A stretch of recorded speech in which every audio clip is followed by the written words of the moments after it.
Between 1967 and 1970, a war killed more than 2 million people. Entire generations were wiped out. Children starved to death by the hundreds of thousands. And yet, if you walked into a room today and asked people about the Biafran War, most would stare back at you with blank faces. How does a catastrophe that size simply disappear from memory? The answer is uncomfortable. The Biafran War happened at exactly the wrong moment in history. The world was distracted, the Cold War, the moon race, Vietnam filling every front page. And the nations that could have spoken loudest had reasons to stay quiet. Oil was involved. Political alliances were at stake. The suffering of millions was quietly filed away as someone else's problem. That silence became the first draft of history. And history, as it turns out, has a way of forgetting what it never bothered to write down. To understand how this war happened, you need to understand what Nigeria was the moment it was born. In 1960, Nigeria gained independence from Britain. On paper, it was a triumph, Africa's most populous nation, rich with oil, full of promise. But Britain had drawn its borders without asking the people who lived inside them. They had stitched together over 250 ethnic groups, 3 major regions, and centuries of different cultures into a single country, and then handed it a flag and walked away. The north was largely Muslim, dominated by the Hausa Fulani. The southwest was home to the Yoruba. And in the southeast lived the Igbo, educated, ambitious, and increasingly powerful in government and business. These groups had coexisted under colonial rule because they had no choice. But the moment Britain left, the question everyone had been avoiding finally demanded an answer: who actually runs this country? The 1960s in Nigeria were defined by that question. Corruption rotted through elections. Regional leaders accused each other of rigging votes and stealing power. Ethnic tensions that had been pressed down under colonial rule began rising to the surface like heat. In January 1966, the military seized control. Many of the coup's leaders were Igbo officers. In the north, that fact was never forgotten. A counter-coup followed months later. Northern soldiers took power. And then came something that no official report could fully contain: a massacre. Tens of thousands of Igbo people living in northern Nigeria were killed by mobs and soldiers. Entire neighborhoods were destroyed. Those who survived fled south, back to the southeast, carrying stories of what had been done to them. The idea that Nigeria was one nation, under one government, protecting all its citizens equally, that idea did not survive 1966.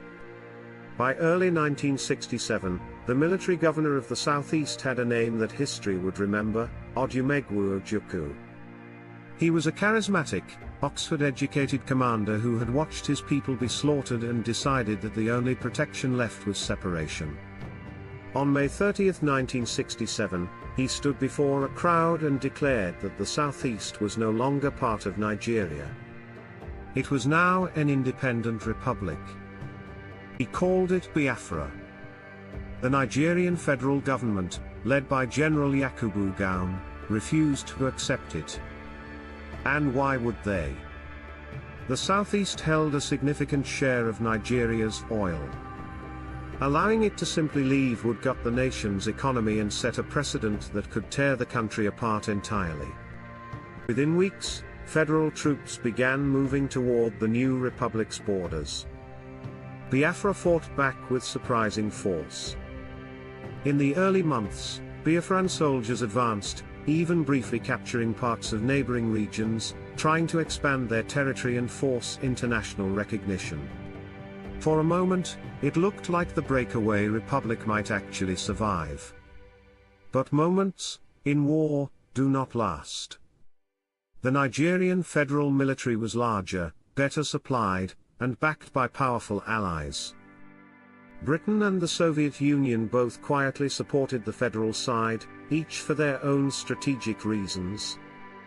Biafra's borders began to shrink. Towns fell.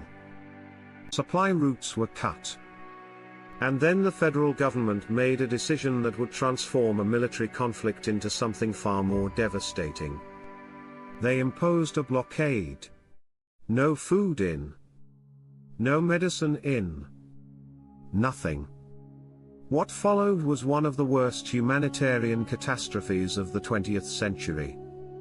As Biafra shrank and federal forces tightened their grip, the civilian population inside began to starve. Not slowly.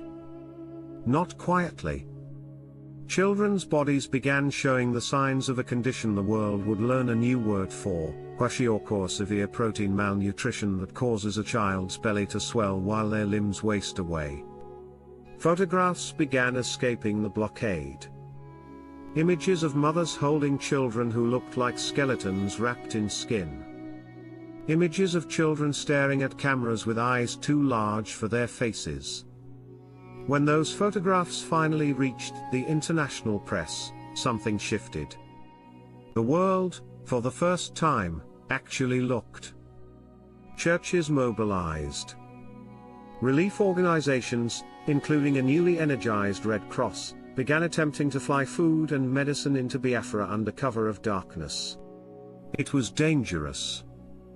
Some planes were shot down. But thousands of aid workers risked their lives to reach a population that their own governments had chosen to ignore. The Nigerian government insisted the starvation was a fiction or an exaggeration, a propaganda tool used by Biafra to gain international sympathy. But the bodies in the photographs were not propaganda. The estimates, even conservative ones, placed civilian deaths from starvation and disease at well over 1 million. Some historians put the number closer to 2 million. Of those, the majority were children. Inside Biafra, ordinary people held on with extraordinary stubbornness. They built their own weapons. They repaired roads under bombardment. Communities shared the little they had. The resistance was not just military. It was a population refusing to accept that they had been abandoned. But endurance has a limit. By January 1970, that limit had been reached. Biafra's territory had been reduced to a fraction of what it once was. Ojukwu, seeing no path to survival, fled the country. On January 15, 1970, Biafran forces formally surrendered. The war was over. The Republic of Biafra ceased to exist. Nigeria was whole again, at least on the map. General Gowon, to his credit, chose reconciliation over punishment. There were no mass trials. No official revenge. He famously declared that there were no victors and no vanquished. For a country emerging from that much bloodshed, the restraint was remarkable. Reconstruction began. The Igbo, against all expectations, gradually reintegrated. Nigeria moved forward. But 2 million people did not get to move forward. They were already gone. There is something deeply unsettling about a tragedy that the world simply chose not to remember.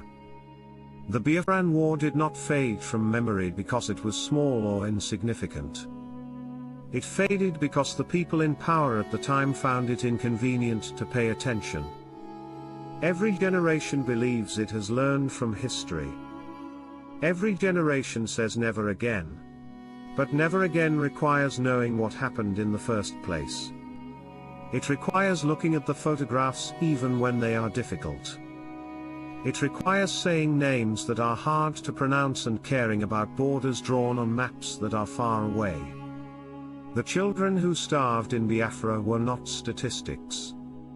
They were people. They had names.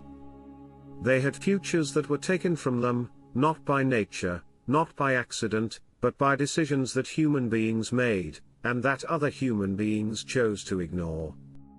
History does not forget on its own. We forget it. And we are the only ones who can choose to remember.